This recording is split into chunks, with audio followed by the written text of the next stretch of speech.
Selamat pagi dokter, selamat pagi teman-teman. Perkenalkan saya Ninyoman Agustianingsi, dokter muda anestesi periode 24 sampai 30 Agustus 2020.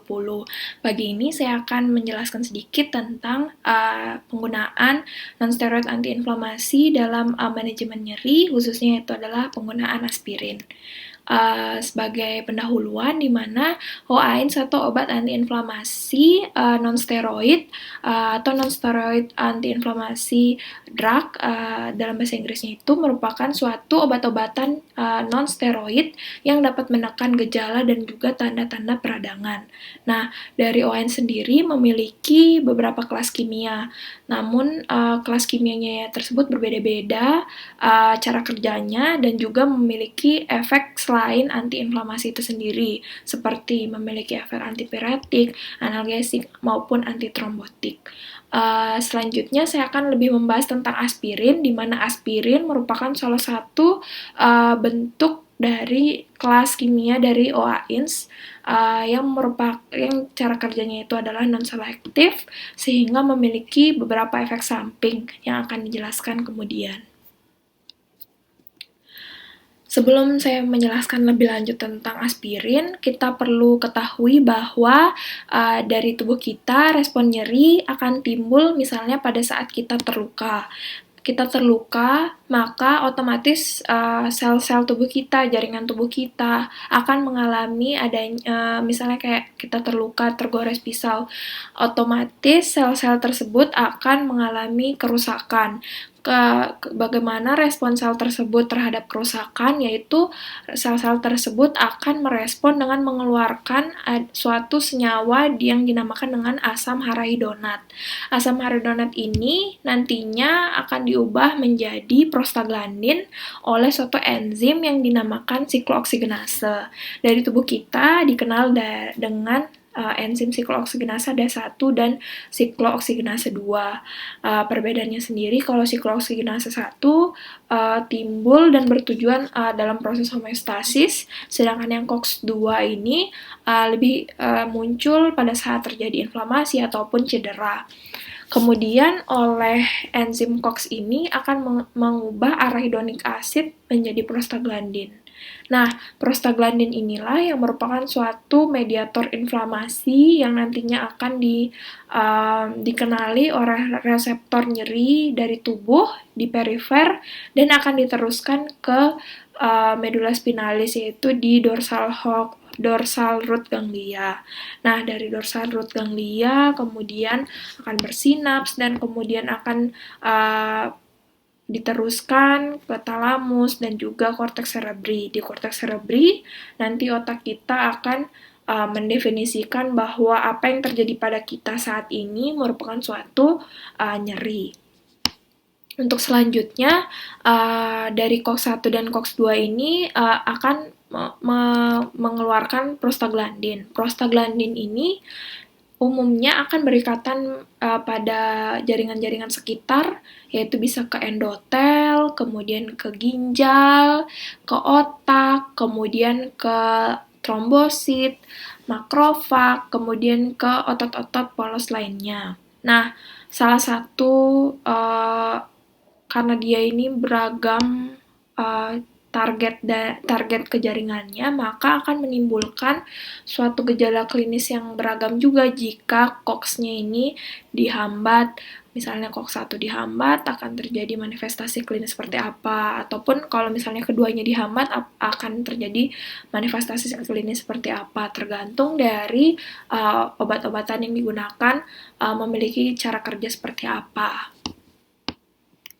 Untuk obat-obatan NSAID sendiri ada yang non-selektif dan ada yang selektif. Non-selektif COX inhibitor di sini maksudnya adalah pada saat diberikan maka obat tersebut akan berikatan dengan reseptor COX-1 ataupun COX-2 yang akan menimbulkan efek inhibisi atau menghambat sehingga tidak terjadi perubahan asam halidonat menjadi prostaglandin. Contoh obat-obatannya itu adalah salicylic acid seperti aspirin, propionic acid seperti ibuprofen, kemudian antranilic acid derivat seperti Provence seperti asam mefenamat, kemudian aryl acetic acid ini seperti natrium diclofenat, kemudian oxycam derivat ini seperti piroxicam, dan pyrrolopyrrol seperti ketorolac. Indol derivat juga ada, contoh-contoh obatnya itu adalah seperti indomethacin. COX-2 selective inhibitor, yaitu kebalikan dari non-selektif, di mana dia itu hanya berikatan dengan reseptor yang di COX-2 saja, sehingga menyebabkan hambatan di COX-2 tersebut yang akan menyebabkan gejala-gejala klinis yang lebih spesifik ke COX-2-nya itu. Contoh obatnya itu adalah celecoxib, rofecoxib, etoricoxib, dan parecoxib.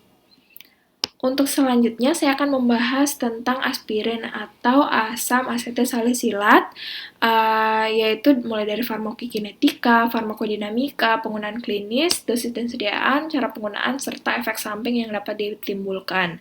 Di mana aspirin ini merupakan suatu turunan dari asam asetilsalisilat, yaitu merupakan salah satu jenis obat antiinflamasi yang sudah lama ditemukan, cukup lama, namun kini sudah mulai jarang digunakan sebab banyak turunan-turunan dari asam asetilsalisilat sendiri atau golongan-golongan NSAID lain yang lebih sedikit efek sampingnya.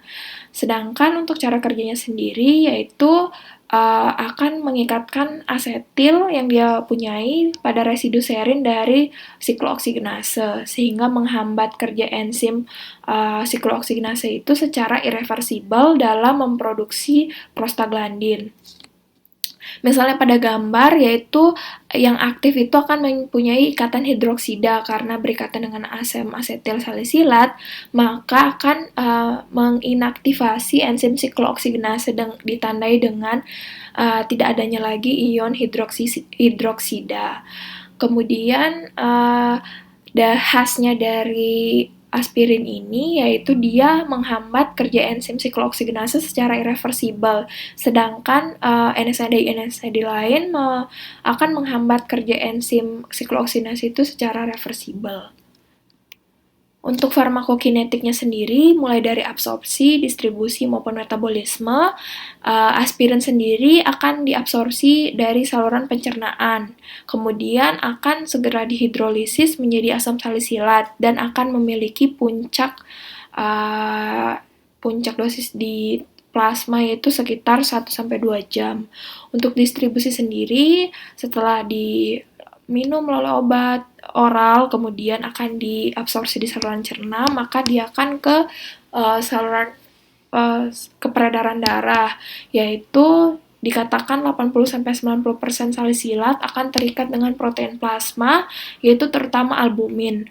Kemudian akan didistribusikan ke seluruh cairan tubuh dan jaringan, dan dikatakan dapat melalui sawal darah plasenta, sehingga hati-hati pada ibu hamil dengan menggunakan aspirin dapat menyebabkan efek samping yang karena obat-obatan ini dapat melalui sawar darah plasenta, sehingga ditakutkan akan menimbulkan HAM kepada bayi. Untuk selanjutnya, metabolisme dan ekskresi dari aspirin ini yaitu aspirin ini dimetabolisme di usus, hati, dan juga plasma, dan akan menjadi bentuk asam salisilat. Kemudian dia akan bersirkulasi dalam bentuk ini dan akan diekskresikan di ginjal, yaitu di filtrasi di glomerulus dan juga di tubulus dari renal. Kemudian dikatakan juga bahwa asam salisilat ini dapat diekskresi di ASI, dan sehingga dikatakan bahwa tidak aman untuk ibu yang sedang menyusui. Untuk farmakodinamika sendiri, penggunaan aspirin ini salah satunya adalah sebagai antiinflamasi. Contohnya pada penyakit rheumatoid arthritis, yaitu dengan cara kerja menghambat kerja enzim COX atau siklooksigenase secara irreversibel. Namun dikatakan bahwa aspirin jika belum efektif atau menimbulkan efek yang diinginkan, maka bisa diganti dengan ANS lain atau dimodifikasi, atau dikombinasikan dengan obat-obatan opioid untuk mengurangi nyeri kronis. Untuk penggunaan klinisnya itu sebagai analgesik bisa, kemudian antipiretik, antiinflamasi, antiplatelet, dan juga antirematik, yaitu inflamasi yang terjadi di sendi. Ini berbeda-beda, yaitu disesuaikan dengan dosisnya juga. Selanjutnya, ini merupakan sebuah tabel di mana dosis aspirin dikelompokkan menurut indikasi dan juga usia. Misalnya pada dewasa yang dibutuhkan efek analgesi, maka akan diberikan dosis per oral yaitu 325 sampai 500 ml tiap 3 jam dengan dosis maksimal itu 4 gram per hari. Yaitu ini adalah salah satu contoh sediaan aspirin oral 500 ml yang bisa digunakan untuk analgesik atau antipiretik. Selanjutnya untuk anak, analgesiknya itu kita bisa bagi 4-6 dosis sehingga kita bisa bagi setiap 4 jam. Misalnya pada anak usia 2-4 tahun dibutuhkan 160 ml, kemudian untuk 4-6 tahun 240 ml, kemudian untuk yang 11-12 tahun dapat digunakan 320-480 ml, di mana ini sudah menyerupai dengan dosis dewasa. Untuk antirematik atau antiinflamasi sendiri, untuk dewasa dan remaja, makin tinggi dosis yang diperlukan dibanding analgesiknya sendiri, yaitu dibutuhkan 3,6 sampai 5,4 gram per hari dengan dosis yang terbagi. Untuk anak, membutuhkan 80 sampai 100 ml per kilogram berat badan per hari dengan dosis terbagi. Selanjutnya, untuk aspirin sendiri dapat menimbulkan efek antitrombotik, yaitu karena dia bisa bekerja juga di tromboksan A2, maka dia dapat menyebabkan efek antitrombotik atau anti-agregasi dari platelet sendiri.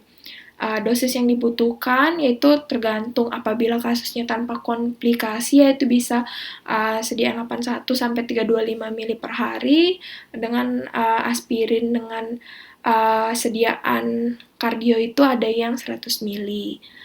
Kemudian untuk pencegahan trombosis pada dewasa pre-op bisa diberikan 325 pre-operasi dan dilanjutkan 325 ml 3 kali per hari. Untuk efek sampingnya sendiri beragam karena aspirin ini bekerja non-selektif, jadi dia bisa ke seluruh tubuh yang mempunyai reseptor COX-nya itu, maka akan menyebabkan efek mulai dari neurologis, bisa pasiennya itu lemah, kemudian drowsiness atau penurunan kesadaran yang tidak sampai dengan koma, kemudian bisa terjadi tinnitus juga ataupun gangguan pendengaran, kemudian bisa terjadi akalosis ataupun asidosis, kemudian yang akan menyebabkan ensefalopati hingga koma. Kemudian untuk di bagian gastrointestinal sendiri, aspirin ini karena menghambat dari kerja dari COX sehingga prostaglandinnya tidak terbentuk. Sedangkan kita ketahui bahwa prostaglandin sendiri merupakan salah satu mukoprotektor. Mukoprotektor ini berfungsi yaitu dalam menurunkan keasaman dalam lambung, sehingga kalau misalnya tidak ada mukoprotektor, maka akan tingkat keasaman di lambung makin tinggi dan akan menyebabkan ulkus atau pendarahan yang bisa terjadi di lambung, yaitu gejala klinisnya itu bisa dengan hematomesis ataupun melena. Selanjutnya bisa juga menyebabkan mual, muntah, ataupun nyeri atau dispepsia pada daerah abdomen. Selanjutnya karena aspirin ini di metabolisme di hati, jika dosisnya berlebihan, maka kan juga bisa menyebabkan disfungsi dari hepar. Selanjutnya, aspirin juga dikatakan bisa menginduce asma, di mana akan menyebabkan bronkospasme dan juga kongesti serta sekresi mukus yang meningkat sehingga dapat menyebabkan asma. Selanjutnya juga bisa ruam, dikatakan ruam karena bisa ke endotel dari kulit. Kemudian sebagaimana dengan obat-obatan lain dapat menyebabkan reaksi alergi juga. Namun dikatakan bahwa disfungsi hepar, asma, ruam ini efeknya ini akan sedikit atau akan relatif lebih rendah pada penggunaan aspirin sebagai antitrombotik. Sekian dari saya, terima kasih.